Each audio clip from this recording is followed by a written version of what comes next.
1995 west பெங்கால்ல புருலியான்னு சொல்லிட்டு ஒரு குக்கிராமம் இருக்கு. இந்த குக்கிராமத்தில் சோவியத்துக்கு சொந்தமான ஏஎன் 32 ரக விமானத்தின் மூலமா 100க்கும் மேற்பட்ட ஏகபட்சம் துப்பாக்கிகள் ராக்கெட் லான்ச்சர்ஸ்லாம் பார்த்தீங்கன்னா அந்த குக்கிராமத்தில் போட்டு போயிட்டாங்க.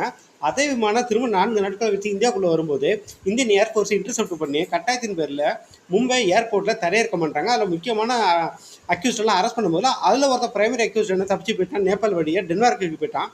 டென்மார்க்கில் அந்த அக்யூஸ்டை வந்துட்டு நாடு கடத்தணும்னு சொல்லிட்டு இந்தியா பலமுறை கோரிக்கை விடுக்குது டென்மார்க்கு. ஆனால் டென்மார்க் என்ன சொல்கிறாங்க, ஹியூமன் ரைட்ஸ் வயலேஷன் இந்தியாவில் அதிகமாக இருக்குது, அதனால் நாங்கள் அனுப்ப மாட்டோம் அப்படின்னு சொல்லிட்டு நம்ம கோரிக்கை பார்த்தீங்கன்னா நிராகரிப்பு பண்ணிடுறாங்க. அதில் 2 அக்யூஸ்ட் இருந்தால் தேவிங்கிறவன் ஒருத்தன். அவனுக்கு பார்த்தீங்கன்னா 8 வருஷம் சிறை தண்டனை கிடச்சிச்சு. சிபிஐ தான் இந்த கேஸ் ஹேண்டில் பண்ணாங்க. 8 வருஷம் வச்சு 2004 ரிலீஸ் பண்ணாங்க. இதுக்கு கீ விட்னஸாக இருந்தால் 2014 பீகார்காரன் அவனை கொல்லப்பட்டாங்க. இந்த கேஸ் பார்த்தீங்கன்னா புரியாத புதிராகவே இருக்குது. எதுக்கு அந்த ஆயுதம் தான் வந்துச்சு. அப்போ பரவாயில்ல என்ன பேசப்பட்டுச்சுன்னா, சிபிஐ மாவட்ட ஆட்சி கவிழ்ப்பதற்கு அவங்க தடை செய்யப்பட்ட இயக்கத்துக்கு தான் இந்த ஆயுதம் முடிச்சுட்டு, ஆனால் சிபிஐ முற்றிலும் மறுத்துட்டாங்க.